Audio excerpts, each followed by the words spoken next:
Orang ini sangat menghargai dirinya sendiri, mengenali dirinya sendiri, menghargai orang tuanya sendiri, menghargai ibu pertiwinya sendiri. Karena apa? Karena ini proses dari penciptaan dirinya sendiri. Itu yang pertama.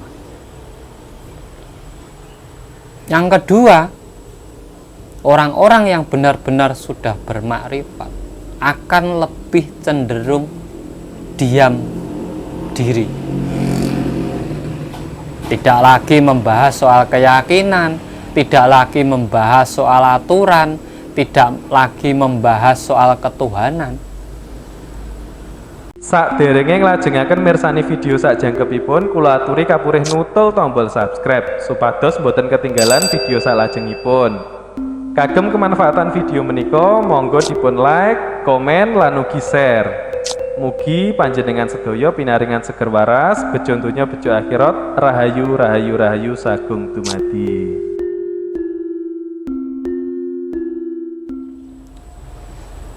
Akhir-akhir ini memang banyak sekali orang mencari pitutur, mencari wedaran, mencari ajaran-ajaran leluhur, mencari konsep-konsep kehidupan tatanan leluhur terdahulu. Ini sebenarnya menandakan bahwa sudah bangkit kembali, sudah lahir kembali dari tidur yang panjang anak-anak cucu bumi Nusantara ini. Terutama yang sangat dicari yaitu ilmu makrifat, yang kebanyakan orang meyakini bahwa siapa yang mencapai ilmu makrifat itu akan mendapatkan keberkahan dari Tuhan karena sudah dekat dengan Sang Pencipta itu sendiri. Nah, ciri-ciri orang yang sudah benar-benar bermakrifat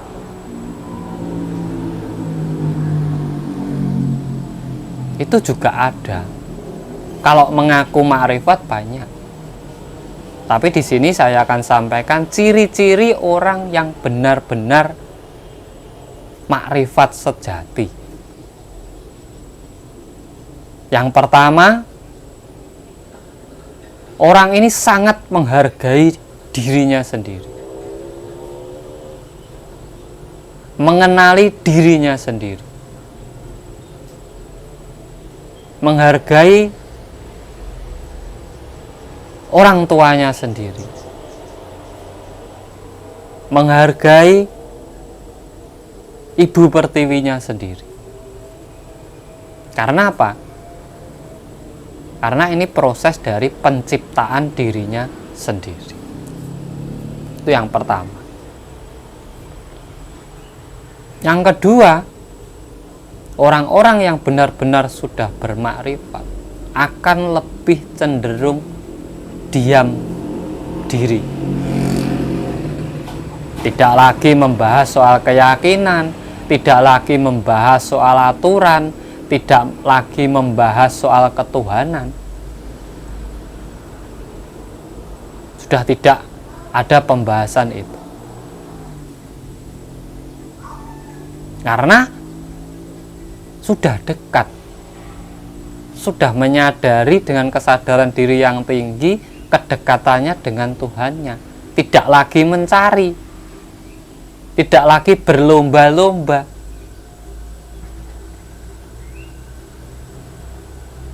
Kalau merasa dekat itu belum dekat, merasa baik berarti belum baik.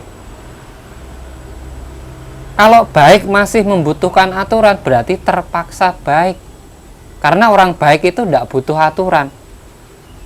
Yang butuh aturan itu orang tidak baik. Dan ciri yang ketiga, orang-orang yang sudah bermakrifat, dia akan mengutamakan akhlak daripada yang lainnya. Budi pekerti, tata krama itu akan lebih diutamakan, karena itu merupakan salah satu bentuk bakti dia kepada Tuhan. Salah satu cara di mana dia membahagiakan Tuhannya, yaitu dengan membahagiakan makhluk Tuhannya. Dan yang keempat, cirinya orang ini akan lebih menghargai makhluk di alam semesta tanpa memilah-memilih. Hewan dihargai, tumbuhan dihargai, sesama manusia apalagi. Orang-orang ini akan sangat menghargai, tidak akan pernah mencela, memaki, merendahkan, menjelekkan satu dengan yang lainnya. Karena apa? Orang-orang ini sudah manunggal. Namanya manunggal itu tidak ada perbedaan. Namanya manunggal itu sudah menyatu antara dirinya dan alam semesta. Di saat ada satu penghinaan kepada makhluk alam semesta, itu sama saja menghina dirinya sendiri dan sang penciptanya. Nah, itu sebenarnya ciri-ciri orang yang bermakrifat sejati. Kalau ngaku-ngaku makrifat, pasti orang itu masih terpaku oleh satu keyakinan, masih merasa baik sendiri, masih merasa pengen dipuji orang, gampang merendahkan orang lain, tidak menghargai alam ataupun hewan-hewan atau makhluk lain. Itu pasti. Karena orang ini masih merasa bermakrifat, merasa dekat dengan Tuhan. Namanya merasa dekat itu kan belum dekat. Mencari berarti belum tahu. Kalau belum tahu kok mencari, kan ya ada orang namanya orang bingung. Orang bingung kok mencari, tidak akan ketemu. Kalau pengen mencari harus dengan kesadaran diri. Kalau orang sadar mencari pasti ketemu. Kalau bingung mencari tidak akan pernah ketemu. Nah, itulah sebenarnya ciri-ciri orang-orang yang sudah bermakrifat sejati. Jadi sampean bisa menilai nanti dalam sampean perjalanan hidup.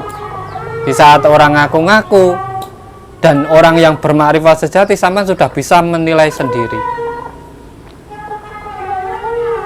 Jadi sampean tidak terbawa arus ke sana ke sini hanya mengikuti sesuatu itu sebenarnya bukan untuk kepentingan bersama, hanya untuk kepentingan pribadi orang yang sampean ikuti itu. Makanya tetap hati-hati, waspada, selalu dalam kesadaran diri, karena kesadaran diri kitalah yang akan membawa kita ke dalam keselamatan dan kemakmuran hidup kita di alam semesta ini. Dari saya terima kasih, semoga bermanfaat. Salam cerdas, salam rahayu, rahayu sagung dumadi.